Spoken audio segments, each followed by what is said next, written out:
horrible things hit the fan. I ended up losing my record deal. I lost my publishing deal, and I got fired from TNA all within the same week. And the IRS came after me for an audit and said, you owe like $120,000, and I didn't. And I didn't do anything wrong. But because I couldn't prove it, because I left LA, because my ex burned all my documents and receipts and everything that I had, he just threw it away or burned it, whatever. Not to be vindictive, but like, here's a bunch of documents. I better get rid of these forever. And when I needed to reconstruct all my early TNA days of flying here and there and the clothes that I wore that I wrote off and the tanning and the nails, I couldn't. And I ended up going bankrupt, Sean. I lost everything.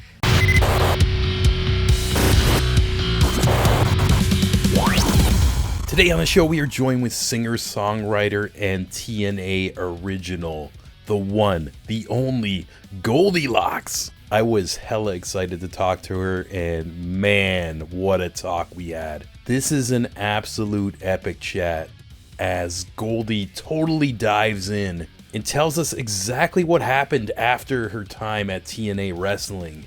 And holy shit, you're about to hear such a riveting story of how it seems like she just got kind of like this big ego check from the universe, hit absolute rock bottom, but also took that time to gain some perspective outside the glitz, outside the glamour, being in a position where she was barely surviving, starving, but through her own tenacity, her own internal strength, she turned herself around.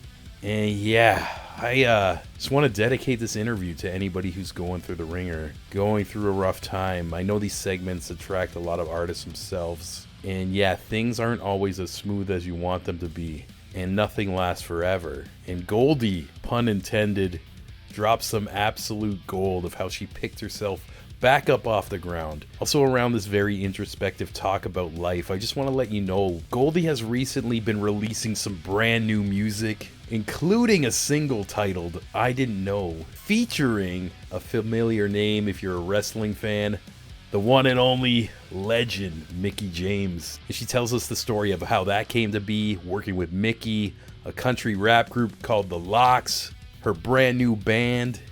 And we give you a little preview of that track in the middle of this interview. And yeah, I'm so excited to share this with you guys. It's so early in the year, just a couple months in, but I gotta say, this is one of my favorite talks of the year. And we're actually going to jump right into this kind of mid-convo as I hit the record button when we connected on this Zoom call. We're just free-flowing.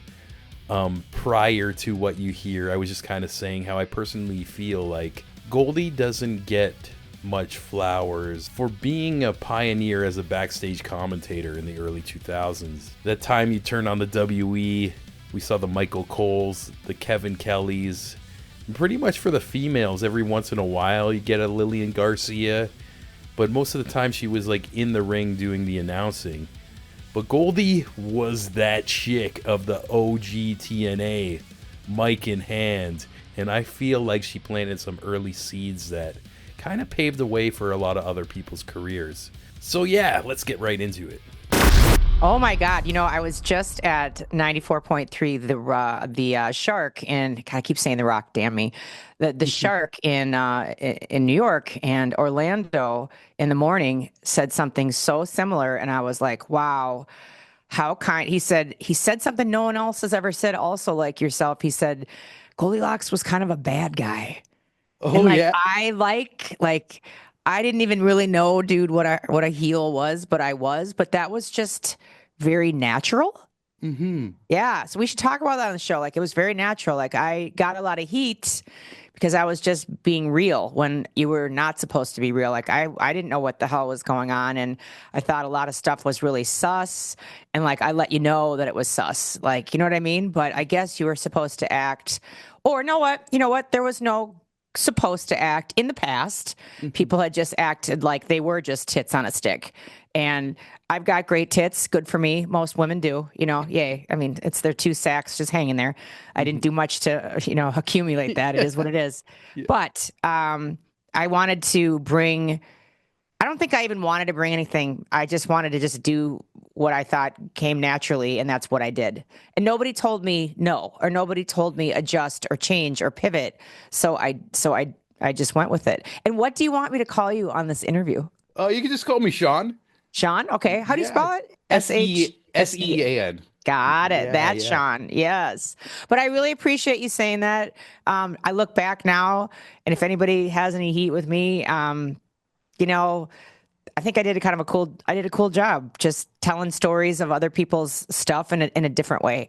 And in a way that didn't like necessarily condescend a woman or me. Like it Mm. wasn't like making us look weak or pathetic. So anyway, I appreciate you saying that. That's really cool, Sean. I'm so excited to do this interview. This is a pre-tape, right? Yes, it is. It is. Okay. And I got it recording right now. I might take a little cut of Oh, that too, if that's I cool would with love you. it if 'Cause- you did. yeah, because Shit. that was amazing. I'm like, we're rolling right now. So yeah, we'll I just didn't like even kind know of that. lead into Yeah. it. But no, that was I'm really honored to be a part of the first.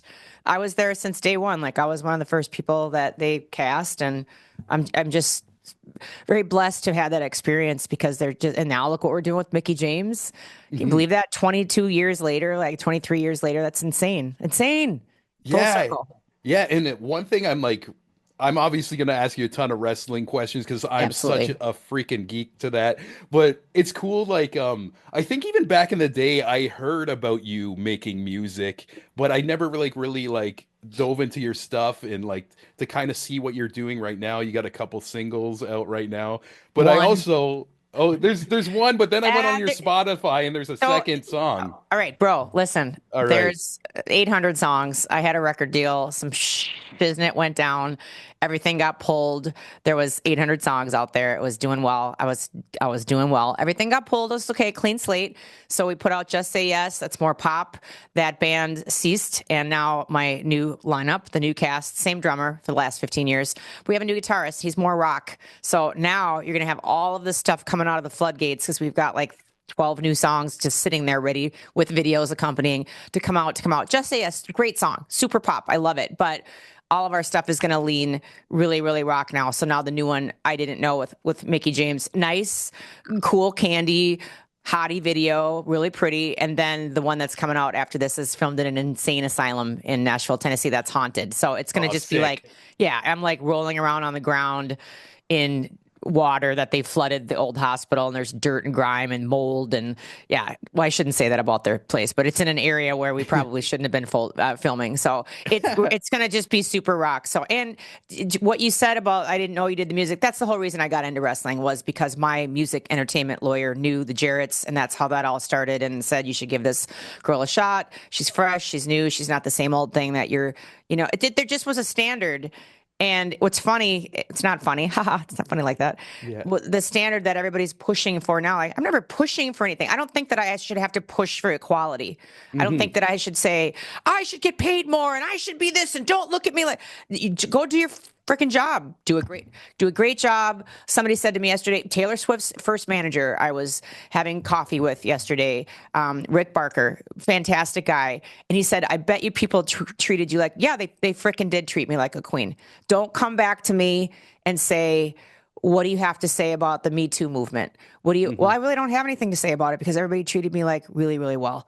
Every freaking wrestler, worker, anybody, even people in the office, with the exception of one person in an office that had nothing to do with wrestling. Yeah. Everybody treated me with super Scott D'Amore, like all these guys, and Johnny Devine and Eric Young and all your Oh, yeah. Canadian the Bret Harts of the world. Everybody treated me like I was an equal. There wasn't even an equal. Like there's just, I'm a human being and I'm your buddy.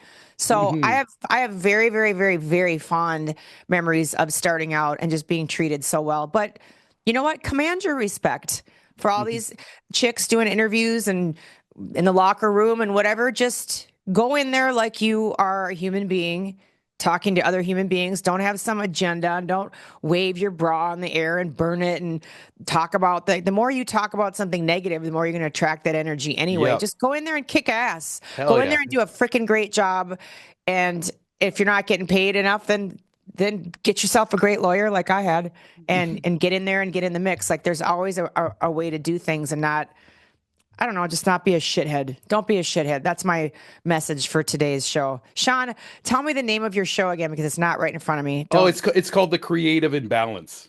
Imbalance. That's Yeah, what I knew. It was the imbalance. creative, and then I was like, "What's the last word?" Yeah. Imbalance. Okay.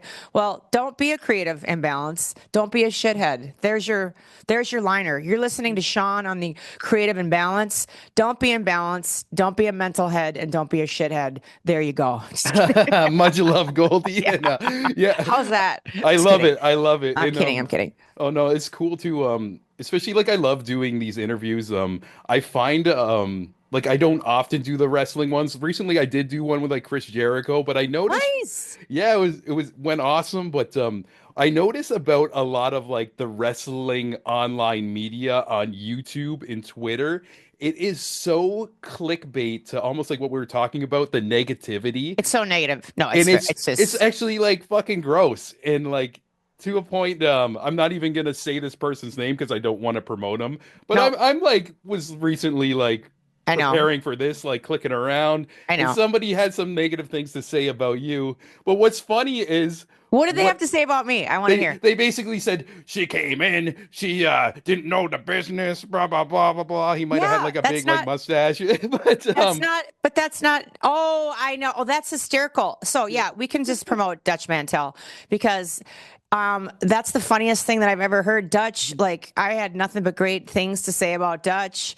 I thought he did an amazing job. I thought he had a lot of wisdom and experience to share with the company. And yeah. then that clip of him keeping my name alive, thanks Dutch, just trashing me to the all hills. Well, of course I didn't have what I didn't have. I had a record deal with Prince. You brought me in because I had some marquee Yeah. value at the time. No different than bringing in what was his name from Survivor? Johnny Fairplay. Hmm.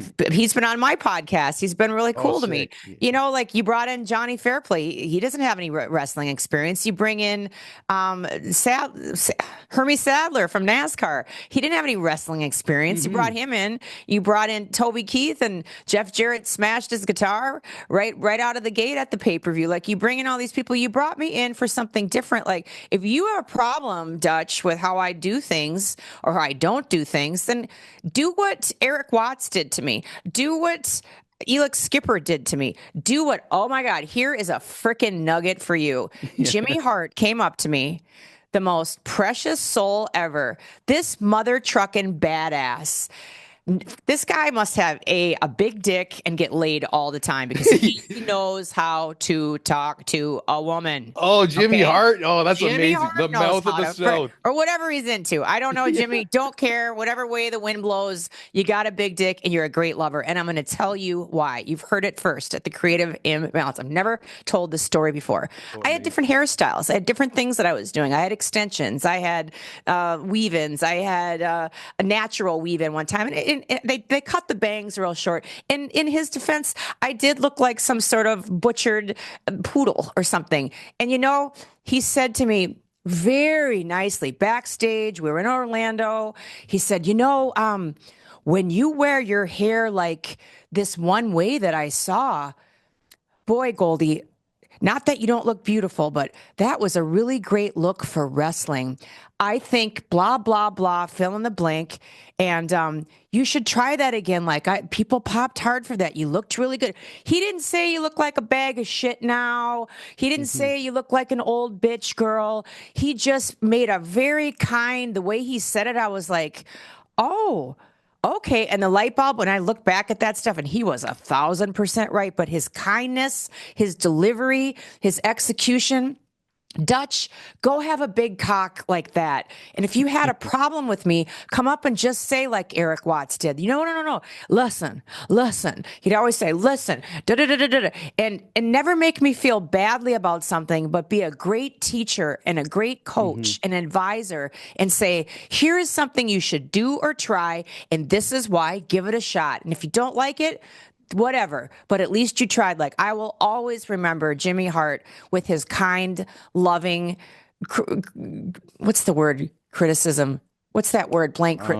that Constructive. Yeah. constructive criticism, giving me on my look, and I take that to the bank these days. And I think me and Heidi Klum look hotter than we did when we were 20, 30 years ago, or whatever. I Like think I fine look wine. well, I think we look better now that we know how to do our eyebrows and pull some things here and there and snatch it there and makeup and contour. I think you learn more. You should anyway. And I think when I look at pictures of her or Runway, she looked good, nice, full, rejuvenated face. And maybe she's lost a little volume over the years, but damn, she looks hot. I don't go that way, but if I did, Heidi, how you doing? She's beautiful. She's beautiful. So there's my Jimmy Hart story. There's one I've never told anyplace else. Oh yeah, thanks for sharing that. You And got it, Sean. yeah, something I wanted to mention too, even like when I heard that little blurb from him of negativity, I didn't take it as negative. I'm like, here is this young girl giving a new opportunity, stepping out of her comfort zone and just diving in there and going for it. And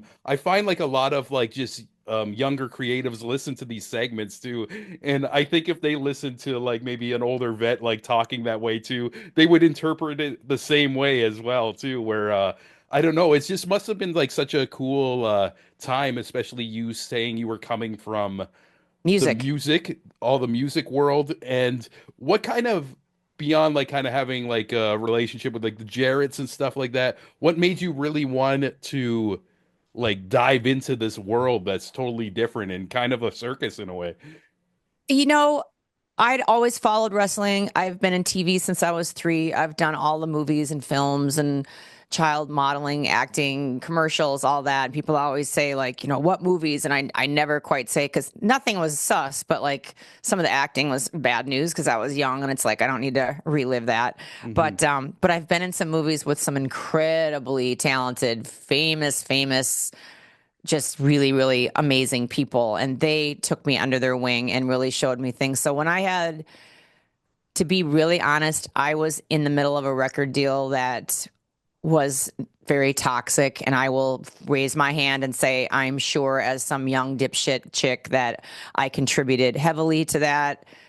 There's always 3 sides to the story, but I felt like it was very toxic and abusive in many ways, and abusive on my end. And Sean, I was in Hollywood, and I wanted a ticket out of hell. I wanted to get out of there. And I saw maybe if I could get in with this promotion, and I was filming every week, twice a week in the Nashville surrounding area, maybe I could just get out of this horrible. Younger people listening to this, like, look for your ticket. The ticket might be a different evil, which it was, but at least it's a transition out of something, and don't look for something bad. I'm not saying, because there's plenty of wink opportunities to do things that are a transition that I'm not advocating. As a matter, that's such I can't talk about that because there's so many people that I know that do all that stuff. But a lot of the stuff that young girls think are a way to make money these days might look really shiny and new and in a nice package. But please listen to me, like, not from experience personally, but from living in Hollywood and seeing a lot of these girls that went down that road. Like, it just doesn't always. It never ends well. Like, you can think now it's gonna mess with you. No different than somebody going to war or somebody seeing battle or whatnot. And then you come home and there's like trauma. There's going to be trauma from that. And all these people with these sites, it's like, you're not going to understand until you're older, like the stuff that you did. Like, I know the girls that did all that stuff before it was really popular to do. And it really does kind of bite them in the behind. And anyway, we won't get into all that, but all I'm saying is, look for your transition, look for your ticket out of something. And TNA was my ticket, and it was. And then horrible things hit the fan. I ended up losing my record deal. I lost my publishing deal, and I got fired from TNA all within the same week. And the IRS came after me for an audit and said, you owe like $120,000. And I didn't. And I didn't do anything wrong. But because I couldn't prove it, because I left LA, because my ex burned all my documents and receipts and everything that I had, he just threw it away or burned it, whatever. Not to be vindictive, but like, here's a bunch of documents. I better get rid of these forever. And when I needed to reconstruct all my early TNA days of flying here and there and the clothes that I wore that I wrote off and the tanning and the nails, I couldn't.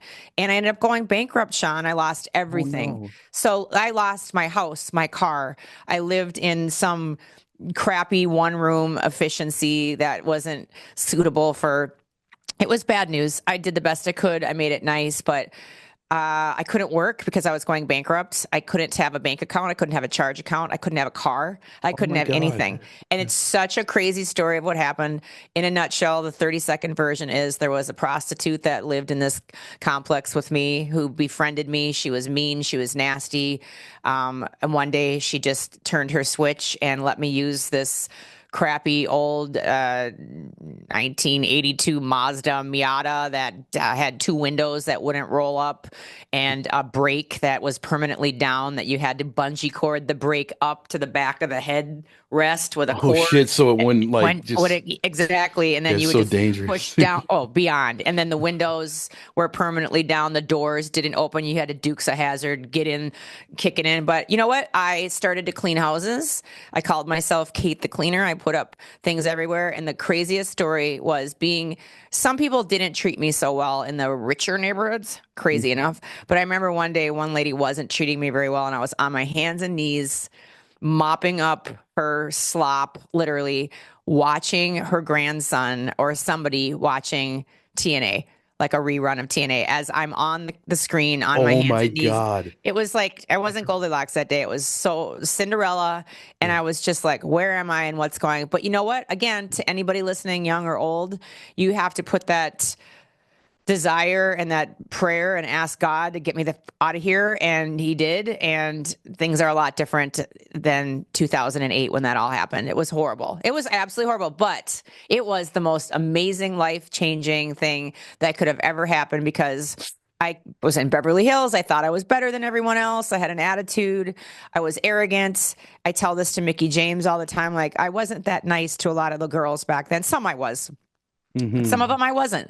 Some of them I was a total bitch. I should have been nicer. I thought I was better because I didn't come up in the wrestling business. I had this and I had that. I was better than, I'm not better than anybody else, but it takes you years of getting knocked down and your ass kicked to form that humility.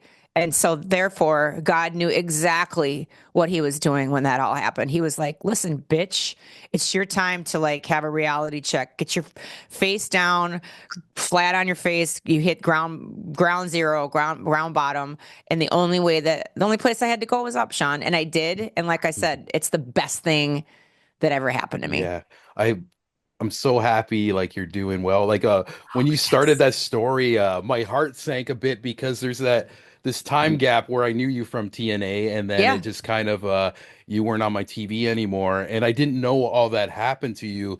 But listening to the full story and just your perspective right now, it seems like I don't know, like the universe just hit you all at once and it was did. like, we're gonna give Crashed. her this perspective as shitty and hard as it is. I feel like I don't know, like I look in your background now right now, it's you see all like the records and Oh, everything. dude, So check this you out. You yeah. can't see this, but watch this. Hmm. Do you see all those up there are all the records that I've done? All those on that metal shelf right there. Yeah, And yeah. then those patches in the middle right there, those are all from being in Afghanistan and Iraq and going and being able to entertain all those badass troops and Oh, hang out. And you know what? The performances were great in all those places, mhm. but it was afterwards hanging out with all of them and just listening because every day that we were there, the flag was half mast. Every day somebody got killed, and every day I had a chance to sit with a group of soldiers and just talk some shit. And seriously, that was the greatest gift of all of us being over there was just to get a chance to. And you know what? I still talk to all of those. So we started going in 2011, and I still have a relationship with so many of those beautiful men and women. Again, this is after the whole bankruptcy thing. And you know what? I got fired because it's a well-known fact, I've said it, that Abyss got me fired for running his mouth, Chris. And, you know, he did get me fired and lost my job and talked a bunch of shit that wasn't true and said I was going to sue the company. And all I said was, I'm opening for Nickelback and Puddle of Mud and Three Doors Down. And I would not like to take a black hole slam off the top rope on the concrete. And I probably might die because I don't have a lot of wrestling experience. I've got some. Chris Hennig trained me a little bit, but I have a degenerative disc disease. Like anybody's going to be maimed for life. Could we just take a softer bump? Yeah. That got translated into Goldy's going to sue the company if anything goes wrong. And I remember that day in Orlando. I remember when everybody was doing the green screen, like, turn to green screen, cross your arms, nod, you're watching. And I was like, I couldn't wait to do mine. I was just waiting in the shadows, Sean. And I was the last one standing. I felt like the last kid getting picked for dodgeball. And I was just waiting. And I just saw David Zahadi, the producer, like out of the corner of my eye, I saw him go like that to somebody. Just cut it off type of thing. Yeah. And I was like, and I panicked and I thought, oh my God. And I just remember I went up to James Storm and he's like, Goldy. He's like, yeah, the word is you're done. I'm like, what? Oh shit. That's how you found out? What? Yeah, he said, that's the word. And I just went right over to Jeff Jarrett. I said, Jeff, am I fired? And he said, well, Goldrin, you are a liability. And I went, wait a minute. Like, I could have sued your company like years ago for all kinds of stuff that happened that Jerry Jarrett wrote about in his book, another story, but like some bad stuff went down and I looked the other way because it would have tanked the promotion. Like I had my chance to sue you and I didn't. Like I would never do anything to hurt this company. He's like, well, as you see, and he like pointed to the 6-sided ring and all the stuff that was happening. He's like, we're rolling now. And one bad move could just, and I said, but I won't. He said, if you were me and you were a business person, and he said, you know what, Goldy, the door will always be open for you, but not now. And, and now, and then I went back to my hotel in Nashville and literally like 2 days later, the IRS was calling and I'm like, what? This has to be a joke. Wait a minute. You want me to pay you $120,000? Like, is this a joke? And I went down to the IRS and they're like, it's not a joke. And I'm like, but, and there was all this stuff. They were sending correspondence to an address that didn't even exist. And I'm like, but I have an address that's not even a real address. They're like, basically you're SOL. I'm like, so because the government doesn't know how to find me and send me stuff that I needed to reply to, you're going to just, and that was it. It all hit the fan. And I'm telling you, think about it. Anybody that's listening to this right now, you lose your house, you lose your car gets taken away. You can't have a bank account. You can't work for over $599. You can't do anything that's going to get you paid over that because then you'll have to be 1099 as an independent or you'll have money come in and they'll just take it all. Yeah, so it's just like a lose-lose. You have to live under the radar. Yeah. Damn, and you know what?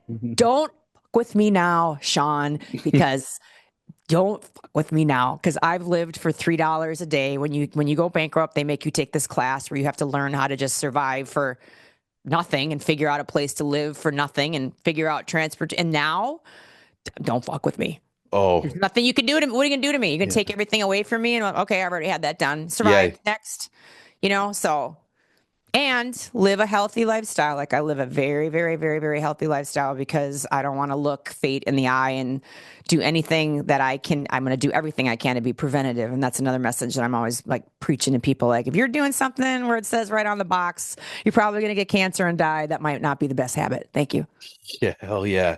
But wow, oh my God, like what a story and standing ovation for you building yourself again. I know people who've gone through horrible shit like that where they just lost everything and have not recovered, but you definitely have like the mentality where you're like gonna put it together and just keep fighting. Yeah. The only reason that I recovered is because I had a lot of people, just like I said, some prostitute came to my aid.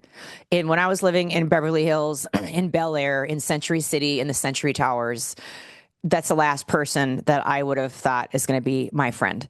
That is Jesus Christ, God Almighty, whatever you believe in, showing you want to learn how this all works with loving your neighbor and whatnot. I'm going to show you.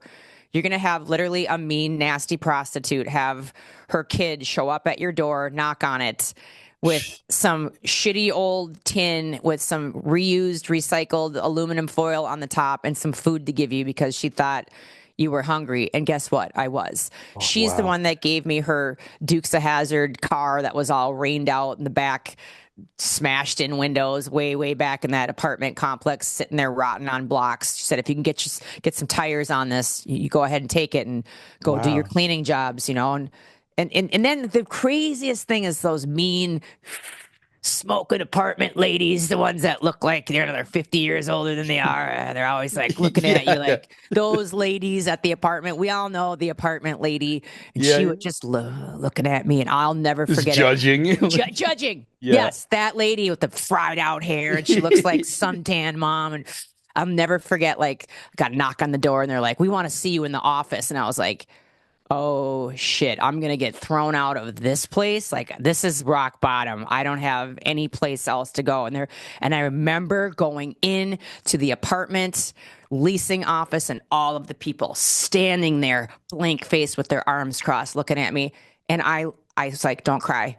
Don't cry. Where are you going to go? Nobody knew I went bankrupt. Nobody knew. They just thought I disappeared for a while. Even my family thought I was doing well, Sean. And I felt my soul leave my body because I thought, what am I going to do now? And I'll never forget it. She was smoking in the building, and she goes, yeah, we just want to let you know you're the winner of 1 year free rent. Oh, my God. Like, what? She's like, yeah. And well, the contest was when you enter at least 2 weeks early with your rent, you get into a drawing. Dude, I was 2 weeks late. I was like, she's like, yeah, sign the paperwork. We're going to upgrade you into a 2-bedroom and you get rent free for a year. And I was like, wow. What? Oh my God. I waited till that night. And when I saw her dinking the lights off and getting into her car, and I was like, hey, wait. And she's like, shh. Just meet me at Starbucks at the mall now. And I was like, okay. Got into my Dukes of Hazzard car. And I sat there and I met her and she's like, don't say anything. And I'm like, what the fuck happened? Like, I didn't win any contest. She's like, girl, this is what I did. I wrote down your name on a piece of paper. Yes. And I licked my hand and I licked it real good. And then I put your name on that piece of paper, girl, and I stuck it down in that fishbowl. Lickety spit. I moved it around. I had my thumb on it. And I pulled it out and I said, Goldilocks is the winner. And I was like, why would you do that? You hate me. And she said, girl, I don't hate you. I admire you. I see you driving in that Dukes of Hazzard red piece of shit with your broom. Your mom's hanging out the back window. And I said, I got to help that girl because she helped me. And I'm like, what are you talking about? You hate me. And she said, I see you whistling, going to work, whistling a tune. I know who you are. And I know you lost all your shit. And you know what? She's like, I felt like losing my shit about a month ago and blowing my brains out with my exes, such and blah, blah, blah, blah, blah. But I didn't because I figured if that wrestling superstar can do it, I can do it. So I thought to myself, I'm going to lick my hand, I'm going to lick it good, and I'm going to make her the winner. And that was it. This woman, what a story. Out of nowhere, made me the winner. The money that I saved on the rent, they let me have Goldy's shithole below the leasing office. It was flooded with an inch of moldy, contaminated water, this room. If I can siphon it all up, paint it, demold it, it's my photography studio. Goldy's hole. All the Nashville celebrities, royalty shot in Goldy's hole. They took their best shot in Goldy's hole. I built up the factoryphotography.com business. The money I saved every month, didn't have to buy a studio. I bought a little piece of gear, little piece of gear. The Naturals were coming in. The America's Most Wanted, Chris Harris, James Storm, all these people started coming. Not only was it a photography studio, but I made gimmicks. And then there's another guy, Chris, that does them too. But I made a lot of the wrestling for WWE, for TNA, for whomever. I made all in this Goldy's hole, all because of this lady. So I'm just saying, you hit rock bottom, you lose it all, but then the universe, God, angels, Buddha, Allah, whatever you believe in, they will show you, like, watch me show you how this is going to work. So you can bet I don't judge. The only thing with the OnlyFans that I was talking about earlier is I just want to make sure that people are good. And I'm not like, oh, you're just jealous that you're not making the money. No, I could make a ton of money with OnlyFans. I still look pretty good naked. I could reel it in, but that's just not the road that I'm going down. And I just always want to make sure people know, like, sometimes if things look like really shiny and glistening and good now, there's stuff down the pike that might bite you in the ass because you're talking to somebody who's experienced a lot. So you know what? No matter what you are going going through work stuff, relationship stuff. I know people get really down. I know mental health awareness. I know suicide prevention. We do a lot with that. Like, I'm a sane person who thinks bad, terrible thoughts sometimes. Like, would it just be easier if I wasn't here? Would it be less stressful? Would I be less of a burden on my friends or my family if? But you know what? You have this beautiful gift of life, Sean, and there's people out there that are quadriplegics or they're blind and they're deaf and they're out doing like amazing things, and They're you killing see it. them online. It's like, you better shut the up and be so grateful that you have a shot when there's so many people that would give anything to be in your position. So the pity party with the Goldilocks lasts about 0.3 seconds, and then I kick myself in the ass and say, you've got no right to be feeling like that. Get with the program. So whatever crap that you're going through, I just always tell people, especially the younger people, just wait until tomorrow. Just give it till tomorrow. Tomorrow's a new day. Tomorrow's a new day. Yeah, well said, well said. And yeah, I've had my struggles too. And like lots of people don't see them on social media. Nope. I tend to post the highlights, and everything. And I'm sure like a lot of people like who kind of put themselves out there are like that. But oh my God, like people who are listening to the audio version of this, my jaw was dropping during your story. And what a Aw. story of like just the ultimate perspective. And I just love hearing how that lady what she did for you too, because Can you believe what that? Can what you a believe that? foundation to restart and rebuild, not worrying about rent. Because I can imagine like during that time of you just grinding, going out in the Dukes of Hazzard car, like you said, only making a couple bucks an hour.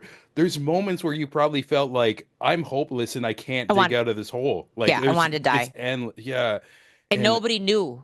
Nobody knew. I didn't want anybody to know. Because, like I said, I yeah, came yeah. from Beverly Hills and I came from this Hmm. freaking $10,000 a month penthouse and all these cars and all this. And the moral of the story is, I did say to my partner at the time, could we just get a less expensive place? Could we get less expensive cars? And he's like, no, this is what you have to have, this Oh, image. And damn. then the other part to what you said, this lady did this for me. I got the free rent for a year. I did all of this stuff. But then what do you do? There's a cat in the background. It's What do super you cute. do with that? Do you go party? Do you just go smoke it up and drink every night and go out? Or, I'm not judging you. I'm just saying, if you do get that opportunity from somebody and that blessing, milk the living shit out of it. I still operated like I did in my class where you can only spend $3 a day. I still had relationships with some of the hotels where I just would wear a nice dress and sneak in for their continental breakfast and get out. Sometimes I'd leave $1 tip or something. I didn't have a lot of money. The other thing is, you know what? And I'm on TLC's Calling the Cheapskates right now. It seems like it's funny and it's gross, guys, but there's a reason that it's on the show, is because I wrote it in, because I did that. I did dig out of dumpsters. And you know what? It's not even that gross at all, especially if you go into the gas station and say, I know you have to clear out those glass case pastries every day because you got to make room for the fresh stuff. Would you mind? I'm going through a hard time.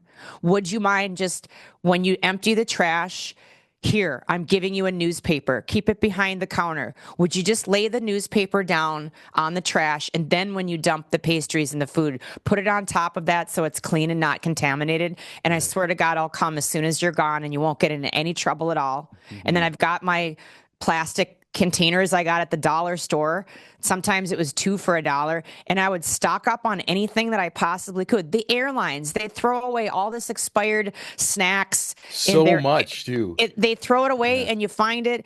And there's Starbucks. You should see what they throw away every night. You should see what everybody, if you know where to find those places, or if you make friends with the people at the supermarkets and just say, I'm down on my luck. I'm going through bankruptcy. I can't work right now. Or if I work, they're going to take it all. So I have to work for cash, and I'm low on. You will find, I had one super flaming gay hot guy at the Kroger who would be like, whatever I would buy, he'd go, all right, we're checking this out, everybody. Scan 1, 2, 3 free. Scan 1, 2, 3 free. Every third, he would Yeah. only He's just scan a like every. homie, trying to hook you He up. was totally like, just, which is stealing. And I'm not advocating for that, but I was hungry. And you will find these people that will just Robin Hood for you. But if you ask them, then there's stuff that's tossed out. If you ask people, ask for help, even if it's humiliating. But then don't just ask for help and just expect that you can sit back with your tootsies up on a coffee table and demanding a glass of, Chardonnay or whatever. Like, Yeah, don't show your go out, appreciation in a go way. out and hustle though, but keep hustling. And then the money that you save, whatever your dream is, whatever your business is, there's so many hustles online, Sean. God, you can Oh, pick hell anything you yeah. want.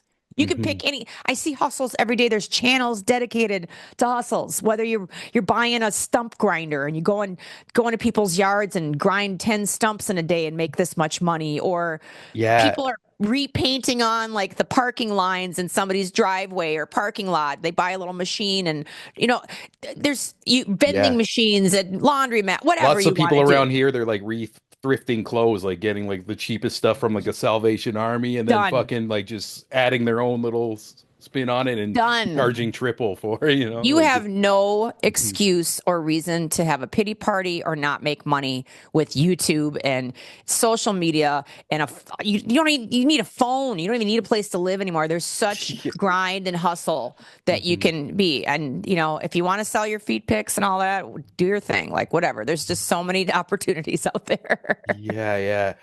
I can't stop using the word perspective, but just like listening to you talk about like I guess these last 20 years of your life, it seems like you lived multiple lives from again the Beverly Hills to being starving. Like, it's just I feel like your journey is like one of the most interesting things I've heard on the show in a long, long time. And I just want to thank you for just being like so open about it because you mentioned too, like when you were like with your boyfriend and like saying, oh, like I want to downgrade or whatever, and him saying like, oh, we can't do this because of the image or whatever. And it just kind of makes me wonder like how many other people who were in the spotlight may have gone through like similar things as you, but not ever say it, or like be Do open. But you know? So I didn't really love him. I'm sure he knew that. That's why we broke up. I always wanted to live next to him, but I never wanted to live with him. I just Mhm. was weird. Probably because I was always cheating on him. Probably because, no, I just was never, but we were so entwined financially. I wasn't always cheating on him. He was a very abusive guy, mentally Mhm. unstable, and I wasn't happy. And I sought comfort where I could, but it wasn't like a shit ton of guys. It was like a couple of guys during like a 7-year relationship that I was like, this guy is really, really mean to me. And then that's where the transition of like wrestling, I got to get away from this guy. He's just verbally, mentally, this stuff that he would make me say things out loud about. It would make me sit there and repeat mantras about how horrible I Oh, was. that's And fucking oh, awful. dude, it was That's the mental. And worst. you know Yeah. what? But he had mental problems. Like, I'm not mad at him for that. There's nothing to even forgive. Like, he was mentally on 10 different medications and self-medicating, and he would be on Wellbutrin and this and that and an upper and a downer, and then he'd change his own medication. So he was nuts. I think he was schizophrenic. Like, I don't blame him, but he would say, we're not going to do this for you today unless you talk about how you do this. And I'm Goldy, and I self-sabotage myself. Oh I'm my Goldy, and God. I do. And it was just like right out of a horror movie. Again, I'm not mad at him, but I wanted out of there. So yeah, if I could find some guy to like stay at his house that night and not be anywhere around this guy, but I always lived next to him. His place was 20,000. This is back in like 2000. His place in 2000, his place was $20,000 a month, Sean. $20,000 a month Wow. rent. That must have been like a Mine, mansion, I well, know, yeah, well, it before was, it was, inflation. it was one of those top penthouses, and Yeah. mine was $10,000. So you're looking at $30,000 a month for just living, like your space. Then he had a studio. I think it was $10,000 in Hollywood. So now $40,000 a month just for that. And this is 2000. Okay. Then the car that I drove, the lease on it was 2000 in 2000, $2,000 a month for the lease. And then I was in 90210, one of the most expensive zip codes for insurance. It was $1,500 a month for my insurance, not Jesus his, for all of his Christ. cars. So I am spending like $20,000 a month just in stuff that could have been a studio apartment and a nice, reasonable car, a used car that was nice and pretty, black murdered out windows, like what I drive now. I drive a 2008 Camry. That's it. Tinted windows, black leather interior. It runs, knock on wood, beautifully. It doesn't have a bunch of chips and Big Brother things that track me.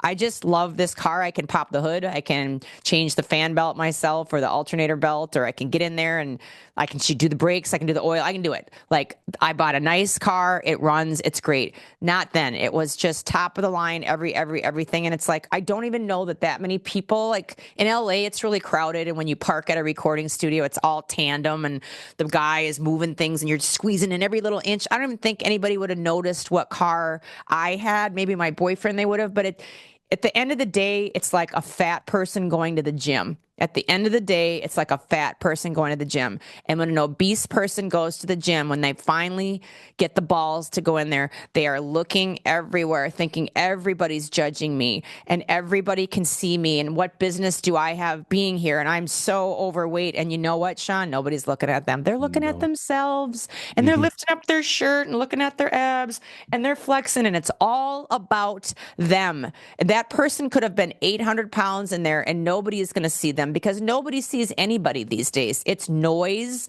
Everybody's got a channel. Everybody's got a brand. Everybody's got a podcast. I can say that because I've got one too. Everybody's got shit. You know what I mean? It's very loud. So nobody would have noticed the corners that we were cutting or just being normal people and letting our music or the acting or the stuff shine, and not the freaking Mercedeses and the Range Rovers and the Escalades and all this dumb shit. I don't think, but I look back and I think, wow, what if I would have lived for $2K a month reasonably and then saved $18,000, or I don't know, bought this thing called a Bitcoin. Oh, can you imagine? Yeah. And it was just like you were worried about keeping up all With this upkeep about like the image and everything. Image. It's what if you were investing that money? So when you do get opportunities like the tanning lady, take that opportunity, but then pretend like you don't have the opportunity and invest and save and get keep those. The fire. Keep it going. Yeah. Oh, wow. What a fucking journey, Goldy. I'm floored by the about the music yet, Sean. I know. My bad. Right now, you're hearing a clip of one of Goldy's new singles, I Didn't Know, featuring Mickie James, and also featuring a country rap group called The Lox. It's my first time hearing The Lox, and it's a cool sound. It kind of gives me that classic nu metal feel. And we're gonna let it rock for a few seconds before we jump back into this interview, and she tells us how all this came to be.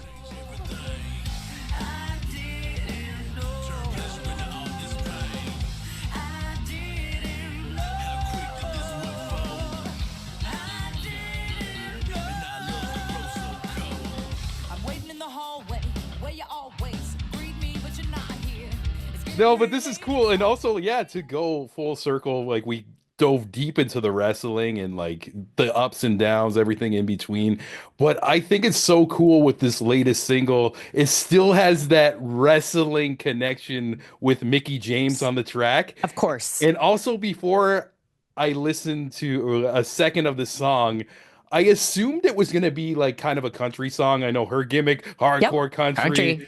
Even the PR said Nashville artist Goldilocks, so I'm like already like having this pretense, but I click on it and this fucking rocks. Like heavy drums, heavy like distorted riffs, kind of like more in like the vein of stuff I kind of like I'm in tune with, and it has this cool like prog rock vibe that I didn't expect too. And I just kind of want to know like about you kind of going in that direction and like maybe the inspiration to get Mickie and make this track.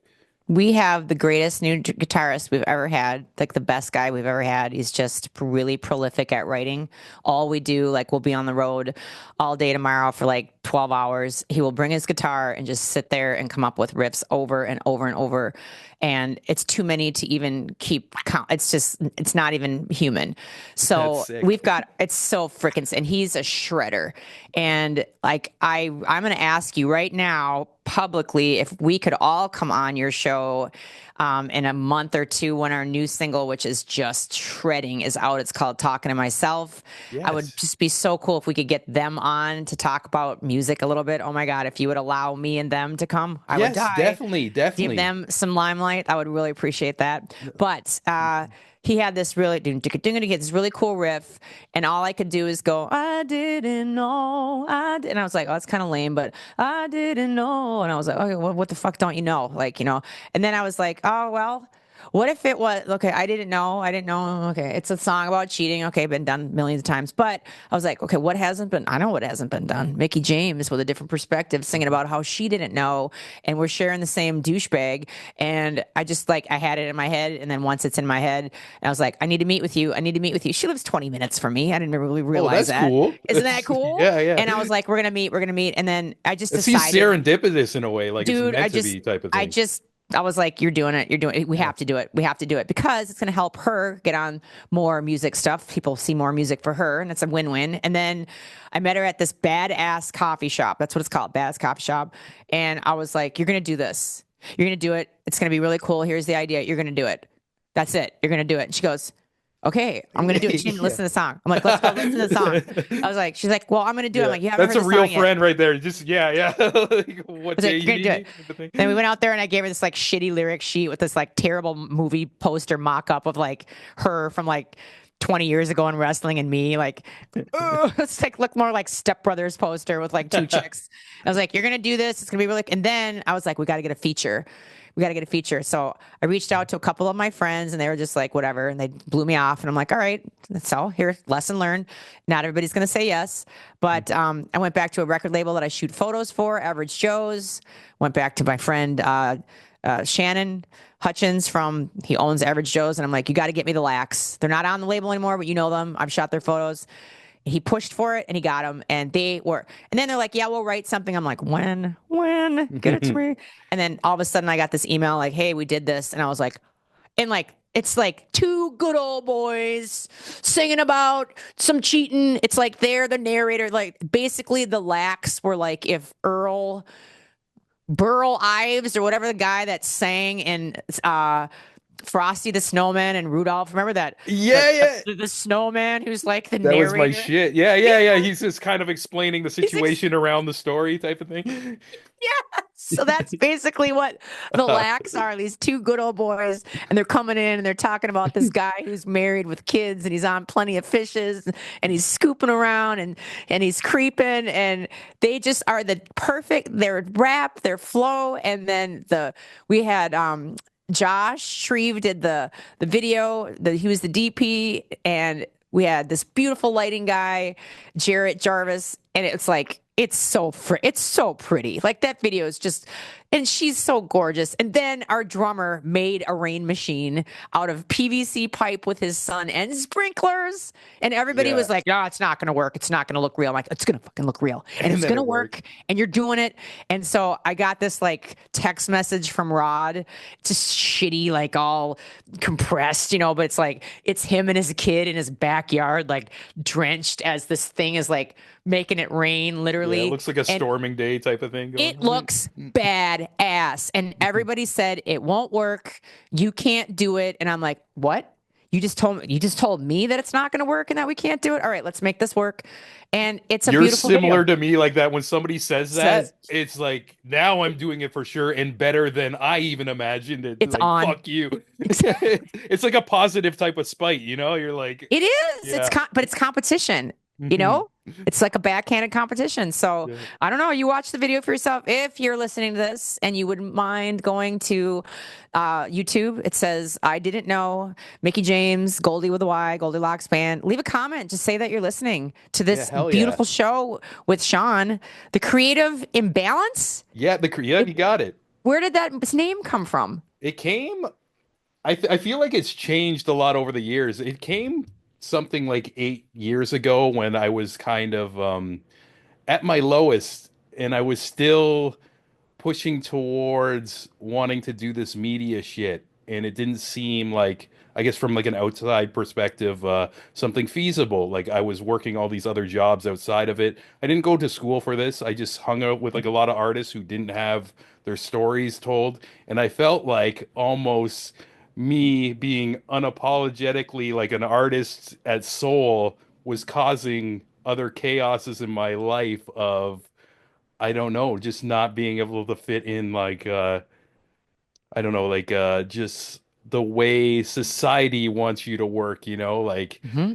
just you're supposed to go to school, get a job, get married, find a job, or and like just Yep. Yep. die after that, and I never Hmm. wanted to live that way. Hmm. And yeah, just years of like just kind of digging into that my Are you? soul or whatever and like has brought like beautiful blessings, but at the time it was like a burden. So that's where I think originally it came from, but I feel like over time like the meaning changes different things. I think it's almost like a few years ago, I thought, oh, maybe the creative imbalance is like almost a diagnosis you give somebody because I'm just talking to people who are all in on their creativity of all different levels from film, music, comedy, all over the place. And like, I don't know, I Mhm. just feel like every year it means something else, but doesn't really have like a core That's cool, meaning. Sean. And I almost like forget, like, it's cool that you asked me that question too, because it was hard for me to even explain it. I'm like, where did this come from again? And I was trying to dig back into that time in my mindset, but yeah, I feel like there isn't like a direct answer. It was also like an unconscious thing. And I thought of the logo first before the name, where the logo is a light bulb, but it's like broken. So it's almost like an idea that's like gone like too far or a damaged idea. And I got it tattooed on me as well. The Wait, wait, broken wait. Let light me see bulb. it. It's Yes. almost like the devil horns. Yeah, yeah, that too. I'm a metal dude, but Dude, that's real. Wait, let me see it again. yeah, That's yeah. really cool. Yeah, and one of my guests on my show, they do stick and poke tattoos, and they ended up doing that too. So there's a connection to that as well. And yeah, yeah. Wow. So yeah, thanks for asking me that question. That's something I haven't thought about in a while. Like it almost like hit me where I'm like, where did this all come from? I've just been kind of like on the flow of this train and just it just keeps going.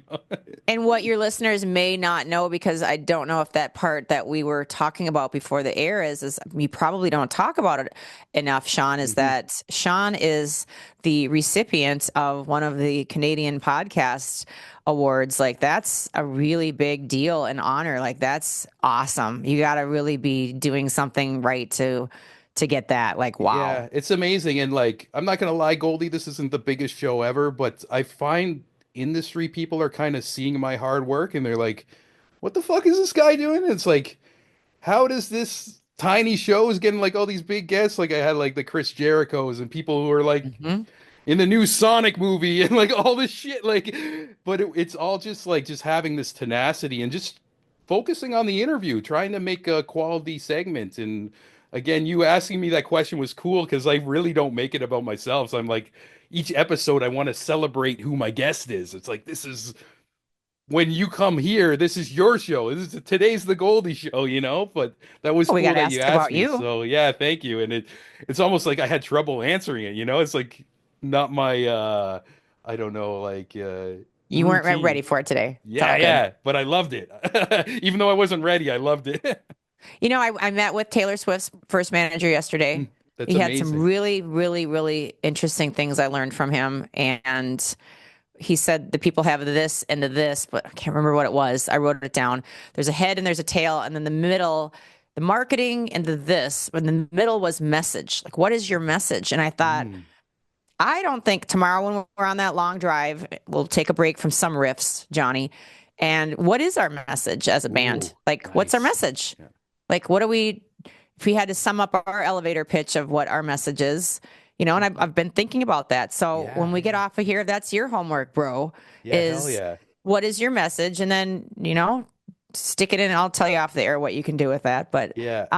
come up with some scenarios of like, why is your podcast different? Why is your show Hmm. different? What Yeah. makes what sets you apart and what's special about it, and how in three sentences or less tell that story that you just did about the light bulb and where you were when you created. Like that's really interesting. Like put that real transparent thing down in a paragraph so that people that are going to your show can see exactly what you're all about from just what we talked about today. And when we're off the air, I'll tell you more so we don't bore people when I'm always fucking schooling everybody and everything because I No, know a I lot of love shit. this. It's sound I know a advice. lot of shit. I know a lot of Yeah, shit. yeah, and So like yeah, off the air, I'm gonna give you a couple nuggets because you're a good amazing. guy. Great interview. Like you're positive, good spirit. You're not a douche. Like I appreciate that. Like you get some douchers. You're Oh not fuck yeah. conceited. Well, they're Yeah. looking for the clickbait, and I There's find clickbait in there. I gave you a oh ton of yeah, clickbait, yeah, bro. but it's not gonna be like I'm gonna be like, could you imagine what Goldie said about this? Like I'm not digging for that. It's there. It's entertaining. I'm not gonna lie and everything, but You I don't use know. whatever you want. You Yeah. use whatever you want to get them to click because everything that I said always spins positively. And if you have to use Hell a yeah. negative clickbait to get people to hook them, then do it. Yeah, much It's love, okay. Goldie. Yeah. And Yeah. yeah, just this was something in my mind too. Recently I found just kind of with the growth of what I'm doing, and I also feel like this can translate to music and like whatever you're doing. But before I do an episode, as of like the last 2 years, I go into even before I write down all the questions, I go in with an intention. And I've my intention towards talking to you today was I clicked around and I saw the negative shit on YouTube too. And I'm like, I didn't want to be like that. I want this to be a celebration of somebody who's a pioneer in pro wrestling and is killing it in music right now. And like, I feel like the questions come after when you have that solid intention. And you were like kind of like talking about like that car ride with your band member. It's like, oh, what is our message and stuff? And like, I find like maybe if you can find like what your intention is too, like the Mm-hmm. message will come easier, you know? It's like, Mm-hmm. why are we doing this type of thing? Does that Mm-hmm. make any sense or am I just like kind of Absolutely. rambling? No, no, Because the total sense. And I appreciate that. And I'll take that to the bank. amazing, Goldie. And yes, so let's plug some shit before we go and everything. Like you said, like you got another single coming out and We've got another one coming out that we yeah. filmed at the Harriman, Tennessee Harriman Haunted Hospital. And the entire Harriman staff and crew and team members are in it. I don't even need to be in this video because they steal the show. That's going to be coming out at the end of March. And I'm just so excited because it's called Talking to Myself and it's just mental. It is so awesome. It's so over the top. The riffs are amazing. The drums are amazing. The writing's amazing. The costumes I made all the costumes from crap. I think I spent $100. It would have been like 68 grand to buy all of these epic costumes. But one of the outfits that I'm wearing is inspired by the Fifth Element movie Oh, when she was sick. wearing that bandage type outfit. So, Yeah. I found some crappy swimsuit gauze like cover up for a larger woman, so it was like a triple X, so lots of fabric there. That's why I preface it like that. I always go for the larger sizes because if it's $5 at the Goodwill or thrift store, then it's more fabric. So I go for I go to the XXL right off the bat and see what's hanging there. It's a gorgeous swimsuit cover up. It's all dirty and nasty. Perfect. That's exactly what I need. Ripped that up, cut it up, made it into this really cool outfit. The other one was like, I don't know, $7,000 kind of bondage type thing as well, with all these cables and cords and eyelets. And it blew my mind trying to make it because I kept screwing it up and I get it all threaded. And then I'd realize one of the things was off and I thought, OCD, I can't have that. And then pulling out yards and feet of all this cord and then do it again. And then, oh my God, I missed a spot. So very neurotic, very OCD, but it's beautiful. It's beautifully shot. I cannot wait for you to see it, to hear it. And like I said, if there's any way that you could squeeze the rest of my band on Yes. to just completely talk about like music or getting along with people in closed quarters for exceedingly long amounts of time, like that should be a reality show, not the Voice and some people being completely coached and polished and whatever. Like I want to see Yeah. a show about how people don't kill other people on the road. Like that's what I would want to watch because people fart and stink and they're Yeah. gross and they're tired and we still get along and write great songs. And Yeah, that's the reality of it. got wonderful guys. Like I freaking love these guys. They're deserving and they're great. And I want everything in life great to happen for them because they're good and that they're of the light. And when people are of the light, Sean, I just go to bat. And same with Mickie. Like, we're plugging this Rain and Riff show. We want to find as many fairs, festivals, outlets, corporate parties, whatever that we can do this 90-minute show where we do some of the entrance music that you know and love. I've written a ton. You don't even realize I've written a lot, but I've written a lot. So we'll play a little bit of that, and then we'll just play like the banger covers that everybody knows and loves and can sing along to and just have a big, huge party. We need places that can afford us because Mickey's got a hefty price tag on her appearance fee, but we need some places that have a built-in crowd that can afford us. So if you're listening, or Sean, if you know of anybody that works at a this or that, or that's on this committee or whatever, we need some spots to come play and do this show because it's a really badass show. And you'll hear songs like Hardcore Country, and you'll hear America's Wanted, their entrance music sometimes, and you'll hear some of the music that I wrote for like Trinity or all these people, Elix and Eric and all these guys. Like, we're still friends because we were so intertwined, just like your tattoo and your guest and him doing the tattoo, and like things just start to intertwine, and it's intentional. Like, it's been written. It's like predestined. So we need some places to play this damn show that can afford to have some people traveling from out of town. So we got to figure that out. New single coming out, Talking to Myself. Please follow on Instagram or Twitter. It's at GOLDY, Goldilocks Rocks. It's all Goldilocks Band, Goldie with a Y.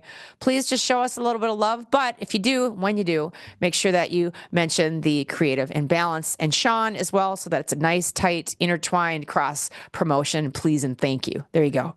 Hell yeah, you are amazing, Goldie. And yeah, definitely as you're releasing these new things, we're definitely going to share links to all that. We're going to share the new video with you and Mickie. So sweet.